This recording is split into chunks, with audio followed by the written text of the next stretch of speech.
Sebahagia apa kita? Coba kalian tes sekali-sekali begini. Melatih kebaikan, kindness. Lakukan insidental saja. Coba satu kebaikan yang tidak terduga. Misalnya tiba-tiba kalau kamu pas ke parkiran, kamu temui tukang parkirnya, Pak, motor yang sederet ini tak bayari semua. Contohnya ngono. Lah ya wong sederet isinya cuma tiga kok. Jadi, nah, coba kamu cek perasaanmu. Nanti kamu akan tahu ternyata Iya, kebaikan itu menyenangkan, membahagiakan. Itu melatih kindness, melatih sikap baik hati. Cobalah kamu bikin kebaikan-kebaikan insidental yang tidak terduga. Tiba-tiba terbersit di pikiranmu apa gitu. Ah, itu jalan ya. Ada banyak cara. Mungkin setelah ini kamu apalah ikut membantu markir atau membantu noto sandal atau bantu apa gitu yang tidak terduga. Kamu sendiri tidak membayangkan melakukan itu. Tiba-tiba saja kamu ingin melakukannya. Boleh dicoba. Yang kedua, coba lakukan semacam gratitude visit. Kalau istilahnya Seligman. Gratitude visit itu mengunjungi orang yang menurutmu pernah punya jasa padamu, entah kecil, entah besar, temui dia, ucapkan terima kasih. Kalau di situ malah kamu disuruh nulis surat, terus kamu antarkan padanya. Cuma zaman sekarang kan tidak musim surat-suratan. Sekarang ya pakai WA langsung atau ya ditemui saja langsung. Misalnya dulu kamu punya teman zaman SD, kamu misalnya main di kebun tebu, dikejar-kejar mandornya, terus temenmu yang bantu kamu sembunyi. Tidak apa-apa lah, ada banyak cerita di masa lalumu. Kamu kenang orang yang berjasa buatmu, kamu temui dia. Secara khusus kamu ucapkan terima kasih. Ini gratitude visit. Atau boleh, wah ternyata saya sulit Pak menemui teman saya jauh sekali. Nah, coba kamu pakai strategi bersedekahlah atas nama dia. Pak teman saya yang dulu bantu saya itu kelihatannya hidupnya sulit sekarang, tapi saya menemuinya juga susah. Ya sudah kamu bersedekah saja atas nama dia, doakan dia. Gratitude visit. Yang ketiga, ini strategi three blessing. Three blessing itu setiap kali sebelum tidur, coba tulis tiga pengalaman positif hari itu. Hari ini saya melakukan apa saja ya, yang baik, tiga saja. Ya entahlah kamu milih yang mana. Mungkin hari ini Alhamdulillah saya bisa sarapan on time. Tidak apa-apa. Sementara itu nanti lebih berkualitas lagi.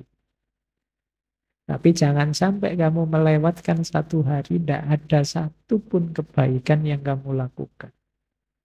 Ini namanya teori three blessing. Ini akan memperkuat well-being. Terus ada lagi strategi forgiveness letter. Forgiveness letter itu nulis surat pemaafan, minta maaf pada diri kita sendiri. Minta maaf sampai usia sekian aku belum bisa membawamu ketemu jodoh yang kamu inginkan. Insya Allah sebentar lagi pasti. Nah, coba lah kamu bikin surat ya. Ngobrol ini sebenarnya bicara dengan dirimu sendiri.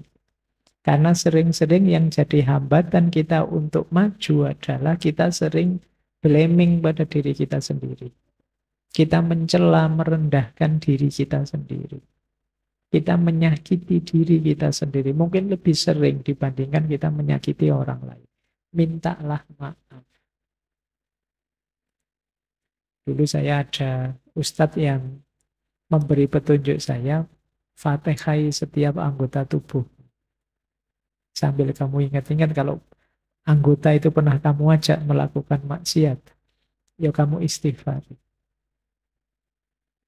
Astagfirullah, wahai tanganku, mohon maaf ya kamu tak pakai nyekrol TikTok, terus enggak pernah tak pakai wiritan misalnya, kamu minta maaf ya. Nah, forgiveness letter. Minta maaf pada dirimu. Kadang-kadang kita sangat kejam. Yang kita zolimi ternyata diri kita sendiri. Yang terakhir, optimis. Boleh kamu latihan begini. Sebut 3 saja sisi negatif hidupmu atau kegagalan. Tapi setelah itu tulis sebanyak mungkin anugerah dalam hidupmu. Apakah itu keberhasilan, apakah itu kemampuan, kesuksesan, kenyamanan, apa saja. Untuk menumbuhkan optimisme. Ternyata aku ya bisa kok. Hidupku tidak hanya isi kegagalan saja. Banyak keberhasilan-keberhasilan. Banyak juga yang bisa dibanggakan. Nah, jadi boleh. Itu yang terakhir, membangun optimisme. Alhamdulillah sampai detik ini aku masih sehat. Itu kan bisa dibanggakan. Banyak teman-teman yang harus berjuang melawan sakitnya. Alhamdulillah aku masih bisa ketawa-ketawa. Banyak orang yang stres tidak jelas. Tidak bisa ketawa lagi, problemnya banyak. Itu banyak, coba kamu tulis. Untuk menumbuhkan optimisme, ternyata Allah juga masih sayang padaku, masih diberi banyak anugerah. Bahkan sekedar masih bisa bernafas, masih bisa makan, itu juga anugerah yang luar biasa. Nah, ini latihan-latihan seperti ini akan menguatkan kebahagiaan kita, menguatkan well-being kita. Hidup kita biar lebih cerah, lebih membahagiakan, lebih bisa kita nikmati.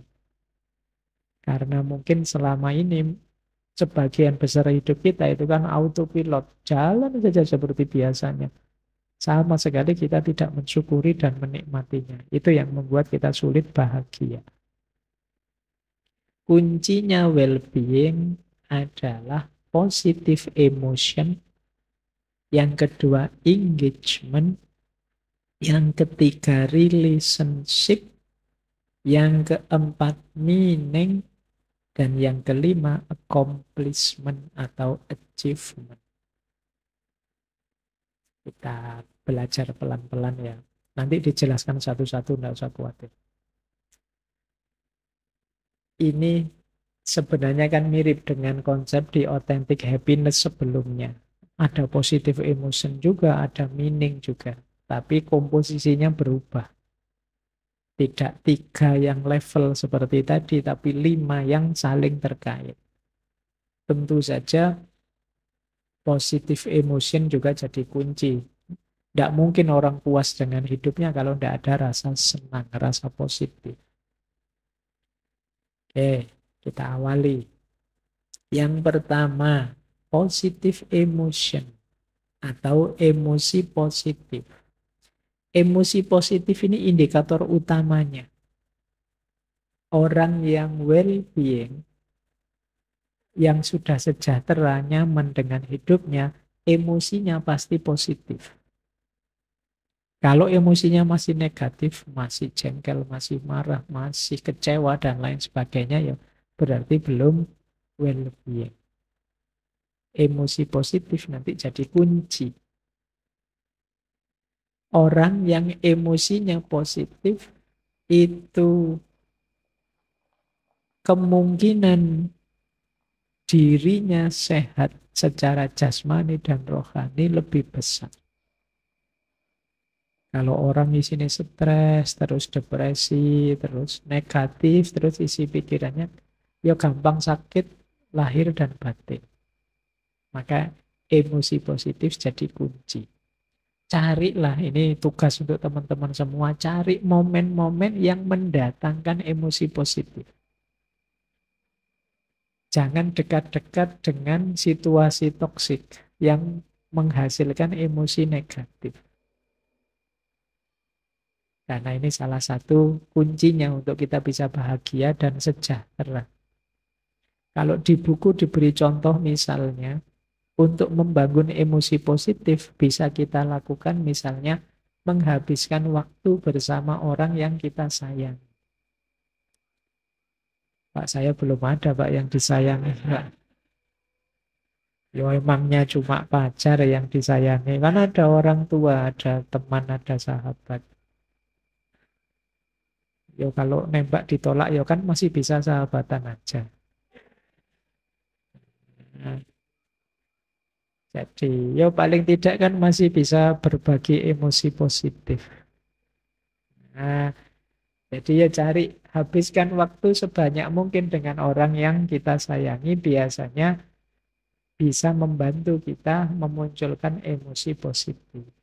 Misalnya kayak teman-teman, tadi saya cerita tentang kelelahan batin. Mungkin kalau kamu sedang lelah sekali di Jogja ini, terus kamu pulang ke kampung ketemu orang tua, sanak kerabat yang kalian cintai. Itu kan kayak ngecas lagi situasi batinmu, kamu segar lagi. Emosi positifnya muncul lagi. Maka bersyukurlah yang masih punya banyak orang-orang yang disayang. Oke, meskipun yo jangan, Pak, kok kamu gonta-ganti pacar banyak sekali, biar banyak emosi positifnya, ya jangan gitu. Itu namanya sakar PDW. Ya. Ya maksudnya orang tua, teman, sahabat, orang-orang baik. Makanya dulu kita pernah ngaji tombok hati. Itu di antara obatnya hati adalah wong kang soleh kumpulono. Dekat dan berkumpullah dengan orang-orang soleh. Kenapa? Menghadirkan emosi yang positif. Kalau kalian dekat dengan orang-orang soleh, para ulama, para kiai, itu kan rasanya dekat mereka dingin, adem, emosinya positif. Kalau dekat kalian kan beda, jengkel, pengen itu bedanya. Maka habiskan waktu dengan orang yang kita sayang. Atau yang kedua, lakukan hobi atau aktivitas kreatif yang kita sukai. Ya secukupnya, tapi ya jangan terus-terusan. Pak, saya hobinya main game, ya secukupnya. Untuk menghadirkan emosi positif saja. Wah, setelah main game sebentar saya seger lagi, Pak. Ya sudah ditinggal, sekarang aktivitas yang serius lagi. Jangan kok terus-terusan main game. Game yang memang membangkitkan semangat positif ya. Jangan game yang saya tidak tahu ada tidak di sini yang kalau main game sambil teriak-teriak misuh-misuh. Banyak ya. Lah ya. Sampai HP ini dewe dibanting-banting. Wong yo dirinya yang tidak mampu kok yang disalahkan HP-nya. Nah, jadi cari hobi secukupnya saja. Kalau memang kita ini sudah lelah, emosi kita drop, kan penting kita membangkitkan emosi yang positif. Boleh juga, wong ini contoh ya, boleh misalnya mendengarkan musik. Ya musik yang menenangkan tentunya, membangkitkan emosi positif. Tapi ya monggo saja, itu kan selera masing-masing. Mungkin ada Pak, saya tenangnya itu kalau mendengarkan musik-musik koplo itu Pak saya. Tentram, ya monggo saja. Mungkin ada yang sukanya klasik. Monggo saja. Boleh. Jadi biar stabil lagi dari kelelahan tadi. Atau berkontemplasi, berefleksi. Kita memikirkan apa saja yang membuat kita bersyukur. Itu biasanya emosi positif muncul. Alhamdulillah ya sampai semester 13 ini saya masih kerasan, masih ya ternyata saya itu termasuk orang-orang yang gigih mencari ilmu. Yang lain sudah berguguran, saya masih belajar terus. Oke ya, sampai teman saya sudah jadi dosen, saya masih setia kuliah saja.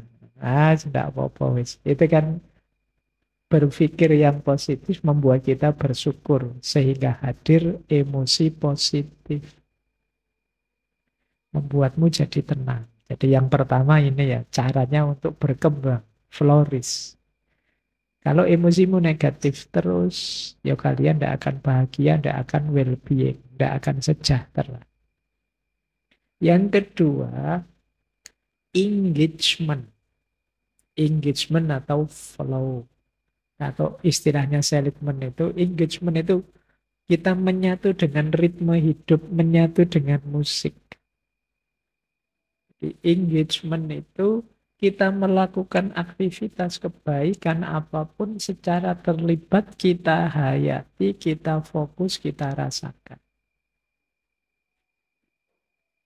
Engagement itu, kata Seligman, you go into flow when your highest strength are deployed to meet the highest challenge that come your way. Kita berhadapan dengan tantangan paling hebat dan kita menggunakan kekuatan kita paling maksimal sehingga melahirkan hidup yang produktif, yang kreatif. Itulah engagement, flow. Kita tidak takut menghadapi apapun tantangan zaman, kita bisa menghadapinya karena kekuatan kita yang 24 tadi hidup semua. Ini namanya orang yang bisa flow, bisa mengalir. Ini wacana ini berhubungan dengan mindfulness. Banyak di antara kita yang tidak bisa menikmati hidup, tidak bisa flow, tidak bisa mengalir, tidak mampu terlibat. Jadi tidak menikmati aktivitasnya hari ke hari. Gimana caranya Pak biar kita bisa engage, biar kita bisa mengalir, bisa flow? Ini beberapa contoh juga.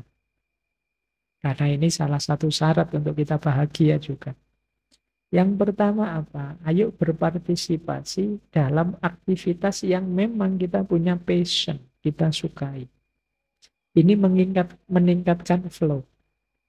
Kalian kok kuliah di jurusan yang kalian cintai, itu kan kamu tekun kuliahnya, senang. Karena sama ilmunya kalian juga senang.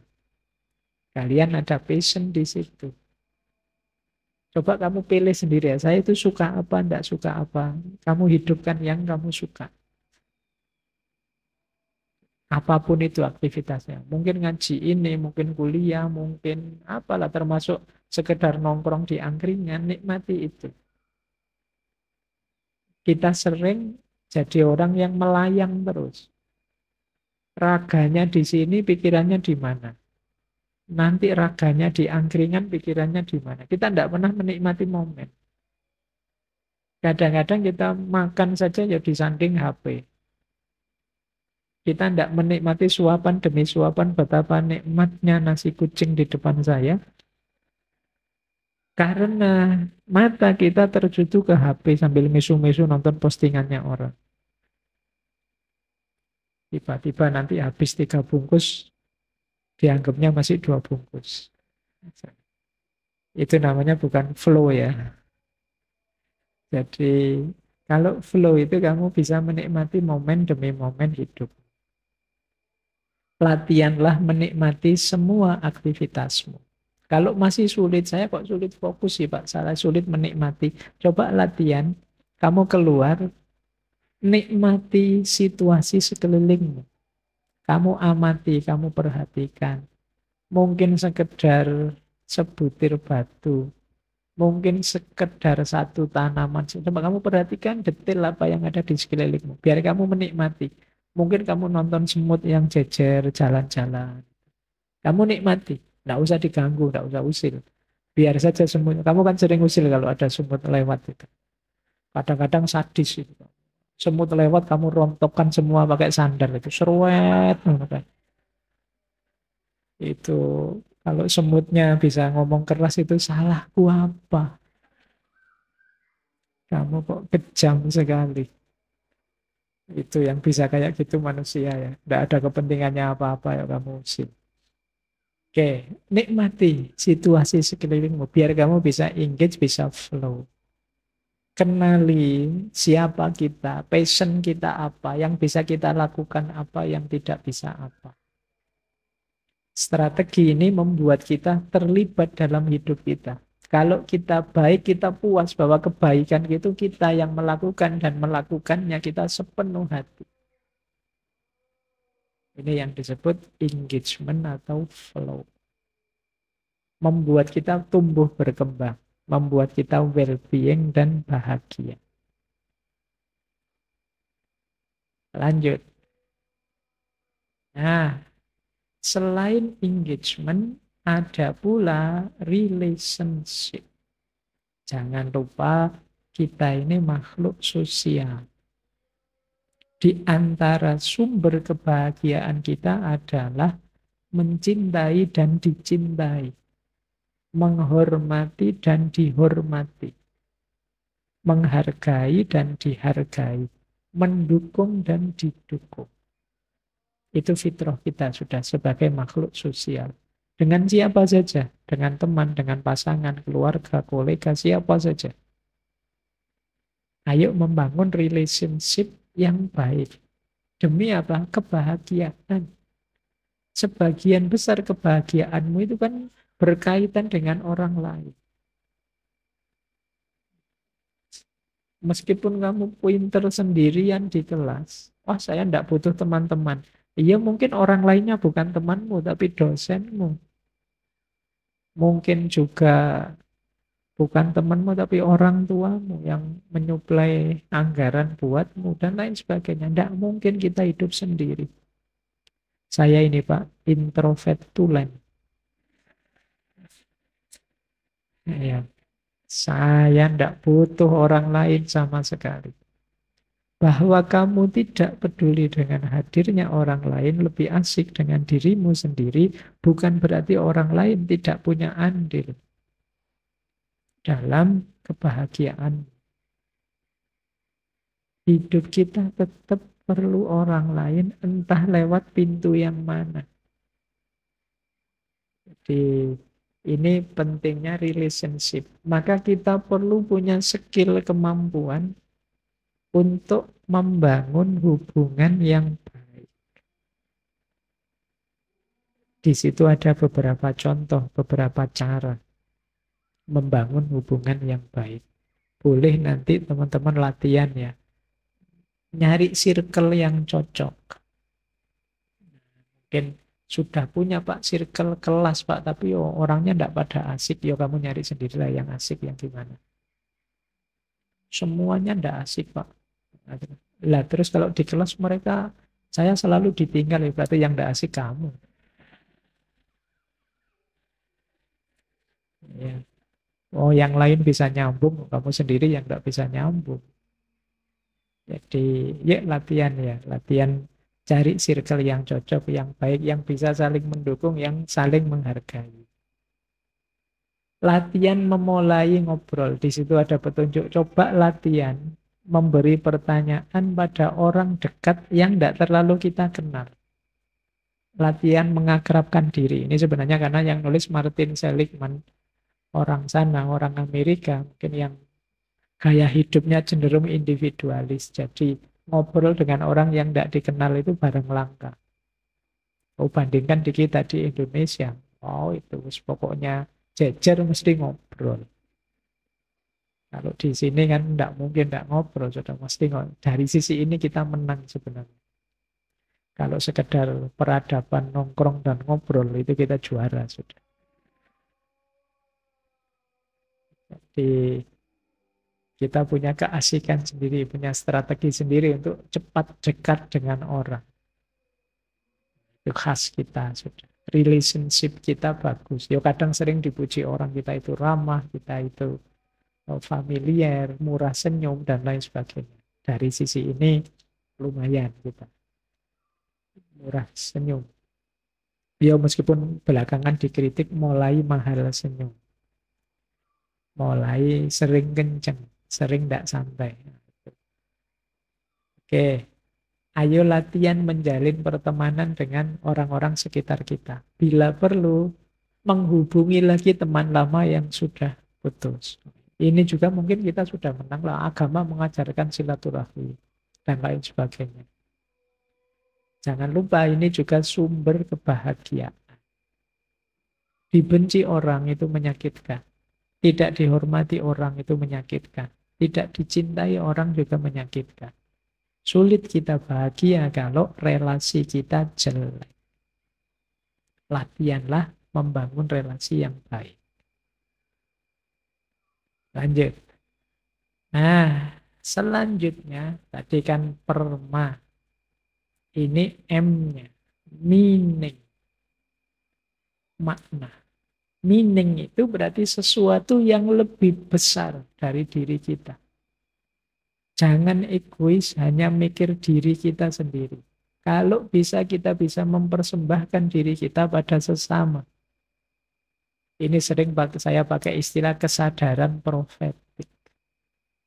Kesadaran profetik itu kesadaran kenabian. Seperti para nabi. Para nabi itu kan tidak berhenti di titik puncak kualitas dirinya. Tapi ketika sudah memuncak, ya selanjutnya bagaimana caranya mengajak umatnya mengalami puncak yang sama. Itu nabi. Dia tidak ingin masuk surga sendirian. Nunggu umatnya semuanya masuk surga. Itu kesadaran profetik. Kalau kata Muhammad Iqbal, ini tandingannya kesadaran mistik. Kadang-kadang dalam konsep mistik atau sufistik tertentu, orang itu fokusnya hanya memuncaknya dirinya. Kalau sudah memuncak dekat dengan Allah sedekat-dekatnya, itulah final, selesai sudah. Entah dengan istilah wahdatul wujud, itihad, kata musyahadah, tapi ini dipandang sebagai akhir perjalanan. Beda dengan kesadaran profetik, sudah memuncak, tapi tetap ingin berbagi lagi.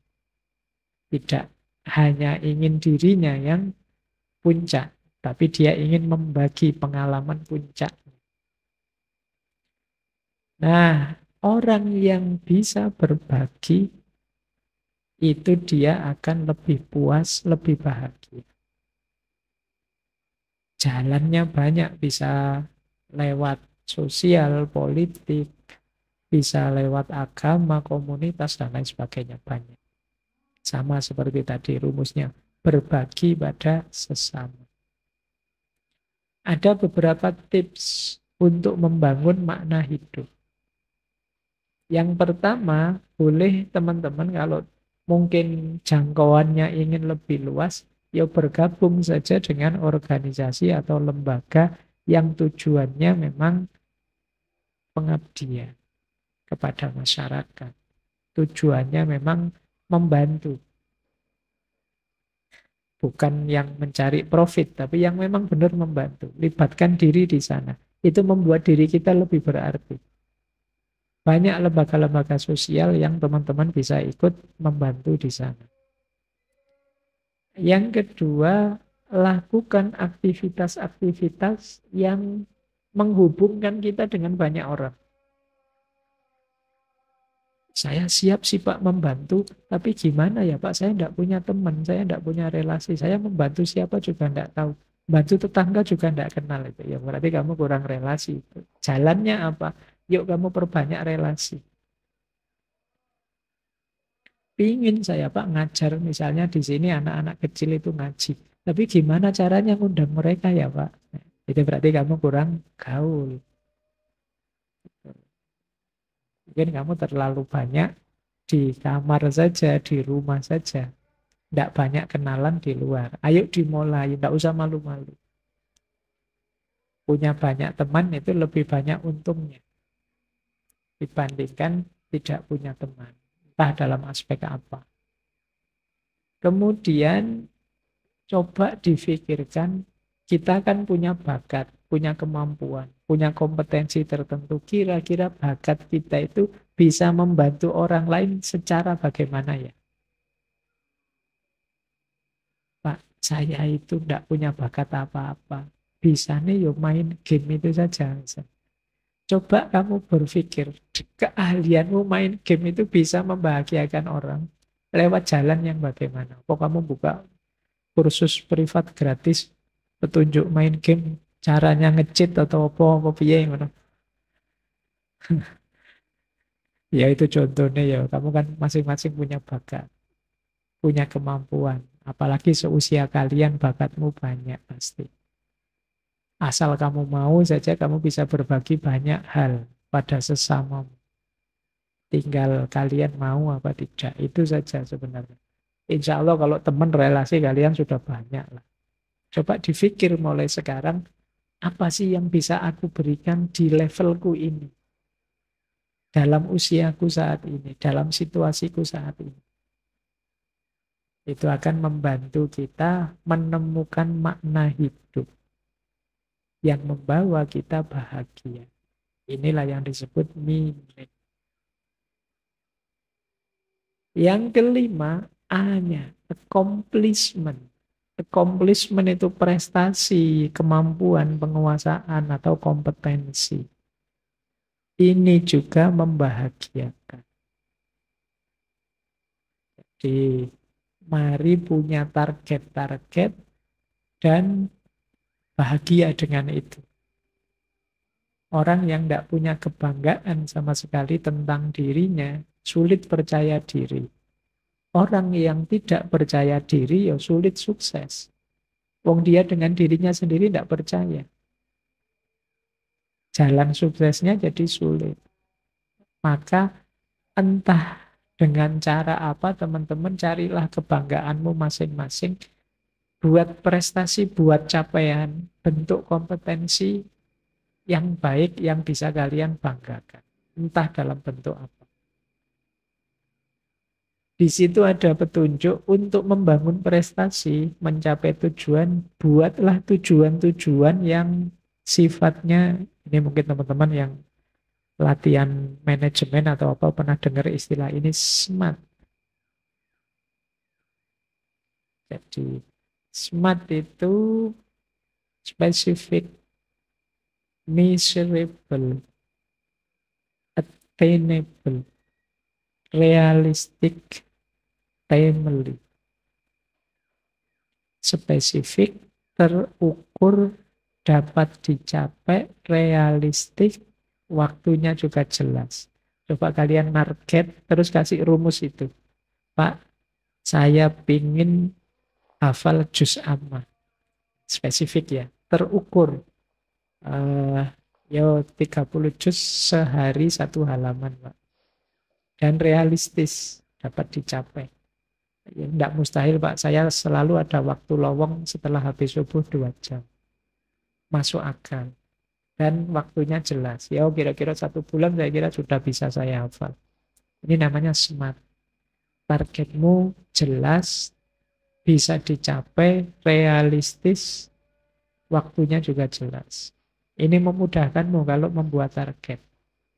Di antara sumber kegelisahan kita kan kesulitan kita menata keinginan.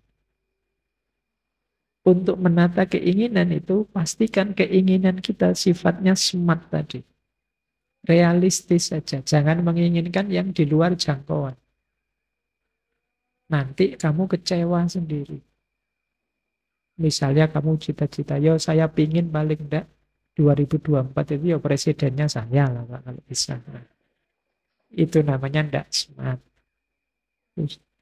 Ya mungkin saja sih, ya siapa tahu tiba-tiba ada bencana besar saat Indonesia habis semua garek kamu sendiri.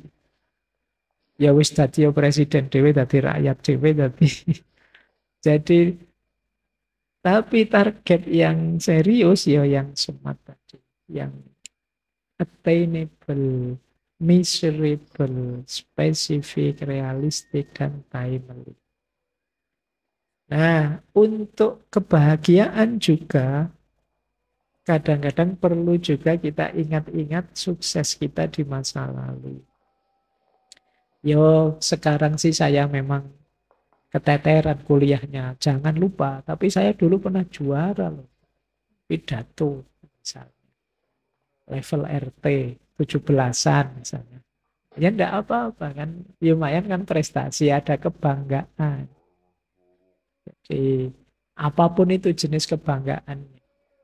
Boleh kamu ingat-ingat dalam rangka apa? Flourish, biar kamu berkembang terus jadi lebih baik. Karena dengan accomplishment ini kamu jadi bangga dengan dirimu, percaya dengan dirimu. Cari cara entah bagaimana biar kalian punya prestasi, punya kompetensi yang bisa kalian banggakan. Itulah perma. Ada yang bilang perma itu ada plusnya. Plusnya ini. Jadi selain 5 tadi, mindsetnya harus optimis. Ada physical activity and nutrition. Kesehatannya dijaga, makanannya dijaga. Jadi lahir batinnya positif. Ini maksudnya itu. Plus jangan lupa tidur. Sleep, istirahat. Ya kenceng terus, ya buat apa kalau tidak ada istirahatnya. Pak, saya sukses, Pak. Permanya berbuah semua. Saya sekarang luar biasa. Sayangnya saya sekarang sakit, Pak. Opname, ya tidak ada gunanya. Sehebat apapun kalian, kalau tidak sehat, ya tidak ada gunanya. Maka optimis, jaga kesehatan, physical activity, nutrition, dan jangan lupa istirahat. Wah, kalau saya sudah istirahat terus, Pak, tiap hari, tidak ada apa-apa yang dikerjakan. Ya wis tidak apa-apa, yang penting ada yang bisa dilakukan dari perma tadi. Yang terakhir saya lakukan dulu, Pak, tidur dulu. Ya wis alhamdulillah kamu sudah mulai pelan-pelan meskipun diawali dari tidur. Ya jaga kesehatan yang penting ya.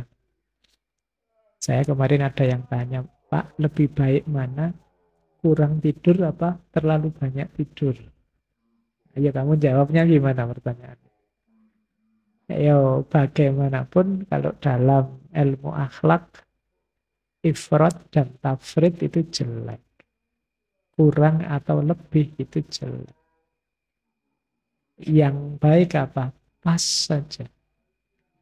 Pas waktunya ngaji, tidur. Itu namanya pas, sudah pas waktunya kuliah, tidur. Ya sama saja. Baik,